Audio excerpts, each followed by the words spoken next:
There's this ayah of the Quran where Allah subhanahu wa ta'ala says, Inna sa'ata atiyatun akadu ukhfiha litujza kullu nafsin bima tas'a. Allah subhanahu wa ta'ala mentions to us in Surah Taha that verily the hour is coming and it is as if I have hidden it. Akadu ukhfiha. And the scholars say there's, subhanAllah, no more powerful way that Allah subhanahu wa ta'ala could speak about how hidden the day of judgment is. He has hidden it from al-mala'ikat al-muqarrabeen, from the closest angels to him, and from khayrul mursaleen, from the best of the messengers of Allah. None of them know any idea when the day of judgment actually is, or when the end of this world actually is. All of them are just as in the dark about when the day of judgment is as we are. The entire creation of Allah subhanahu wa ta'ala, akadu ukhfiha, it is hidden from everyone but Allah subhanahu wa ta'ala. And everyone will be repaid exactly as Allah subhanahu wa ta'ala has decreed once that time comes. But it is so hidden, yet so imminent at the same time. And one of the questions that comes up as you read the Quran from cover to cover, and I want you to pay attention to it, you'll notice that the signs of the Day of Judgment are not spoken about much in the Quran, even though there tends to be an obsession over the signs of the Day of Judgment amongst the Muslims. The signs of the Day of Judgment, as you go from cover to cover, the minor ones and the major ones, are not spoken about directly much at all.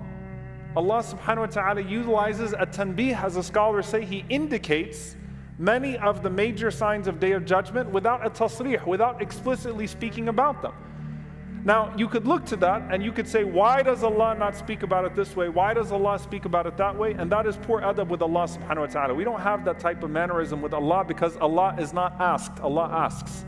But we can say from the wisdoms of that is that if a person was to pay attention to the lessons of the past, and if a person was to heed the lessons from the present around them, and if a person was to embody the acts of worship that Allah subhanahu wa ta'ala tells us to embody, that everything that is to come would not catch us by surprise because we would have already prepared ourselves for both the seen and the unseen to come. That if a person was to understand Allah's power, and if a person was to be amongst those الَّذِينَ يُؤْمِنُونَ بِالْغَيْبِ, those who believe in the unseen, they don't need the hows, they don't need the whens, they just know that Allah subhanahu wa ta'ala has created.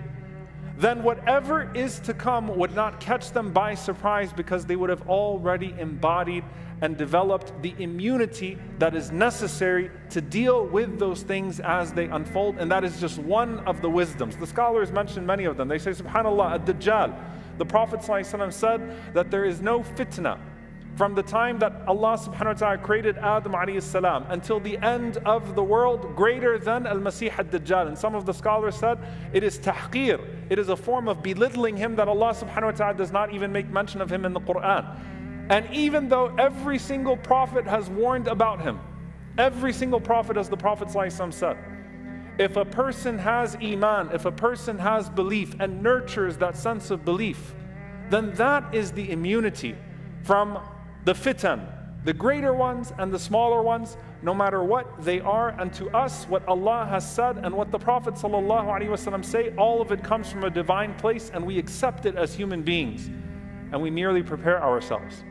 Some of the scholars say that of the wisdoms, as we have just read cover to cover, and you don't find so much elaboration on the signs of the Day of Judgment within that, of the wisdoms, is that when the Prophet ﷺ was sent to this earth, that urgency of the Day of Judgment being around the corner should have already been there without any of the commentary, without any of the other things that the Prophet ﷺ indeed warned us about, of the natural disasters and of the corruption to come, because the Prophet ﷺ said that I and the hour were sent like these two fingers.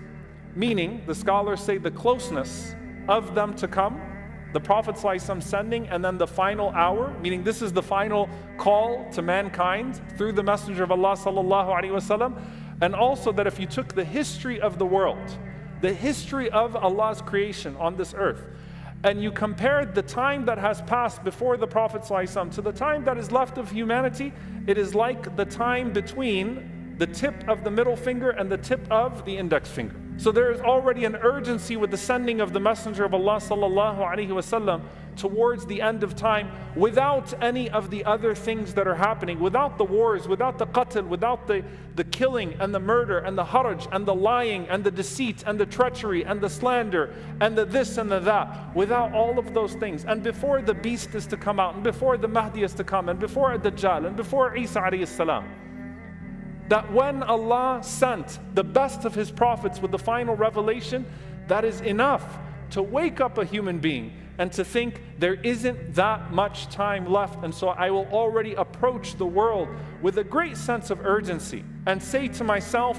there isn't that much time left. Now the next part of that, dear brothers and sisters, and this is something I really want to allude to because I want us to understand this for a moment. You know, subhanAllah, in this last week, suddenly the discussions about World War III are out there, and I'm not going to give you a political analysis on what's going on. I'm just going to point out one simple factor. If you lived in Gaza right now, the end of times is already here. World War III has already happened to you. If you live in Khartoum right now, in Sudan, World War III is already happening to you. If you live in Congo, World War III is already happening to you. If you live in Idlib, World War III is already happening to you. If you live in a significant portion of the Ummah today, where the Muslim world spans, and where disaster is becoming abound, and what you see when you walk out of your tent or what resembles your home, and what you feel when you go back is nothing but chaos and instability, then the discussions about what might transpire in the rest of the world are completely irrelevant to you. And that's why it needs to be that much more relevant to us. If as believers the Ummah is like one body, and we are supposed to be feeling the pain of the Ummah, then it is already a state of emergency even before World War III arrives at our doorstep. Before we start to feel the possibility of us being expelled from our homes or of something difficult coming upon us like what's coming upon our brothers and sisters. Allah subhanahu wa ta'ala is actually putting our sincerity to test. If you don't already feel it, then that's actually a bigger problem than whether or not it materializes to the worst of your expectations. And so when they start talking about the wider region, and they start talking about the rest of the world, and you start to see Gaza, though the genocide has not slowed down at all, start to disappear from the headlines, know that this is part of the game that's being played all around. That for them, it looks just as bad today as it did yesterday. And you have to ask yourself why it didn't feel as bad for you today as it did yesterday, until there's a sense of fear of imminence of destruction and disaster that comes into our own lives. It's a way that Allah subhanahu wa ta'ala puts our sincerity to test. And one of the reasons why tribulations spread is because they go unchecked. And that is true for the fitan of corruption and for the fitan of spiritual decadence and people that go astray from Allah subhanahu wa ta'ala and introduce all sorts of other forms of munkar. When they go unchecked, they spread. And this is just one form of that when a person starts to think about, is the end of times near? And I'm starting to read these ahadith. Keep in mind, dear brothers and sisters, there's not a generation of Muslims that has ever been on the face of the earth except that they thought that Yawm al-Qiyamah would appear in their lifetime. From the time of the Prophet ﷺ until now, every single generation of Muslims looked at the ahadith of the Prophet ﷺ and said, this looks like it's here, this looks like it's here, this looks like it's here. It's only a matter of time, and that's actually the point. That a person should not obsess over the signs as much as they seek to prepare themselves for that moment. And the Prophet ﷺ says, speaking to this natural mindset, that when fitan are abound, when the different types of tribulations are abound, whether it's the killing or whether it is the corruption, whether it is fasad or fahsha, whether it is the corruption of suffering or whether it is the corruption of challenging Allah subhanahu wa ta'ala and challenging the laws and the rules of Allah subhanahu wa ta'ala, the Prophet ﷺ said in this hadith from Al-Miqdad ibn al-Aswad radiyallahu ta'ala anhu, قال عليه الصلاة والسلام إن السعيد لمن جنب الفتن. He said sallallahu alayhi wasallam that verily the happy person is the one who avoids these fitan. The happy person is the one who avoids these fitan. The happy person is the one who avoids these fitan. What does this mean? The scholars say that there are categories here. There are the fitan of al-lisan and the fitan of al-suyuf. There are the tribulations of the tongue and the tribulations of the swords. A happy person is the one who spares themselves from entering into these states of tribulation and entering into these zones where their Iman is going to be tested on purpose. A happy person is the one who spares themselves from the drama, who spares themselves from the headaches, who spares themselves from the heartaches, who spares themselves from a dangerous situation, either to their dunyawi self, to their worldly self, or to their deeni self, or to their religious self. A happy person is the one who spares themselves as much as possible, and who Allah subhanahu wa ta'ala spares. Indeed, there is happiness that is in that. وَلَعْنَةُ اللَّهِ, and the curse of Allah is upon the one who causes fitna. وَإِن ظَنَّ خَيْرًا, even if they think that they're doing good. The curse of Allah is on the one who brings fitna upon people, even if they think that they're doing good. And goodness is for the person who avoids fitna as much as they possibly can. This is a rule from the Prophet ﷺ. But listen to what he says at the end of this, alayhi salatu wasalam. The Prophet ﷺ said, after saying the happy person is the one who avoids al-fitan, as for the one who is tested and is patient, then what an excellent person that is. Meaning what? You know, subhanAllah, you think about these people in the world that have these fitan that are brought upon them. And we look at it and we say, what did they do to deserve this? What did they do to bring this on to themselves? And the answer is that that entire question is wrong. The Prophet ﷺ flips it. And he says that goodness for the one who avoids it, but for the one who has it visited upon them and who is patient, what an excellent person that is. Fawahan, in the Arabic language, it's the Prophet ﷺ expressing amazement about the person, or amazement about the award that will come to them, the reward that will come to them as a result of their patience with Allah subhanahu wa ta'ala. No one asks to be put in these difficult situations. We all seek places of safety. We all seek places of spiritual safety, hopefully. How many of you moved here so that you could come to a place where you'd have an Islamic environment? How many people look around the world today and say, how do I get to this place and how do I get to that place? How do I protect myself from this? How do I protect myself from that? The different type of fitan, the physical ones and the spiritual ones that get visited upon us, and we feel this looming sense of the Day of Judgment coming near. But the Prophet ﷺ is saying, despite all of that, for the one who ends up having it visited upon them and that is patient, what an amazing and excellent person that is, and what a fine reward Allah subhanahu wa ta'ala has prepared for that person. The last thing I'll mention here, dear brothers and sisters, because the Prophet ﷺ gave us a mindset. And again, if you're reading the Quran, especially coming out of Ramadan, I hope that everyone has started their next recitation of the Quran. If you're reading through the Quran, you don't have this type of mindset that we find prevalent amongst the Muslims.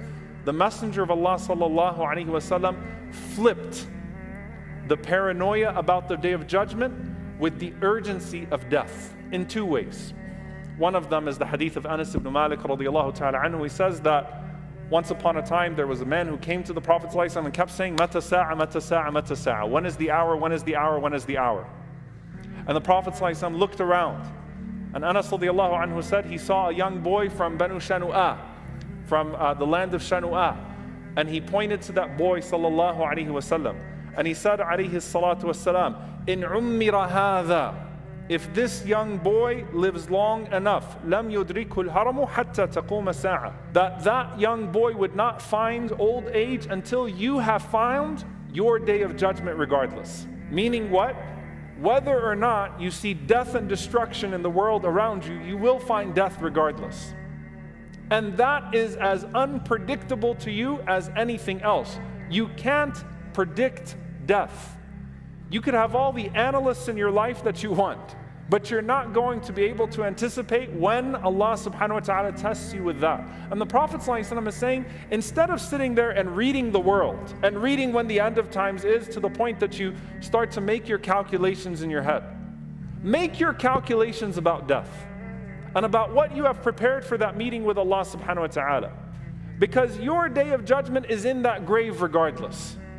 And what you will face there is no less severe than what you will face here. And that's why he said, sallallahu alaihi wasallam, that you will be tested in your grave with something similar to the test of a dajjal. That the test in your grave, the questioning in your grave, the difficulty of being able to answer those questions. Allahumma thabbitna inda su'al. Allahumma ameen. The faith that's required, and this is what I want you to think about deeply, the faith that's required for you to be able to pass through the elements of your grave, when you're entered into that grave and it squeezes you, and the hardship of the angels coming to you, and the difficulty of that moment, and still being able to process Allah, Muhammad sallallahu alaihi wasallam, al-Islam, when all of that is happening around you, is just like the faith that is necessary for you if you encounter al-Masih ad-Dajjal in your life, and still being able to see through his tricks and say, Allah, Muhammad sallallahu alaihi wasallam, deen al-Islam. It's the same type of mindset, it's the same type of faith. So whether you're facing a Dajjal here and the elements of a Dajjal here, or you're facing death and the elements in the grave there, focus on nurturing that faith in your heart, and focus on sparing yourself from the fitnah, and beware of being a person who causes fitnah. And that's why the Prophet ﷺ mentioned to us that when that time comes, even if al-haraj, even if the killing goes about, and even if all of the laws of nature and morality are gone, and the people start to wrong one another, and everyone is wronging the other person, be the one who is mazloom, do not be the one who is dhalim. Be the one who's wronged, don't be the one who's wronging. Be the one who is maqtul, be the one who's killed, don't be the one that's killing. If everyone else in the world is killing innocent people, then I want to be from the innocent people being killed. I don't want to be a murderer.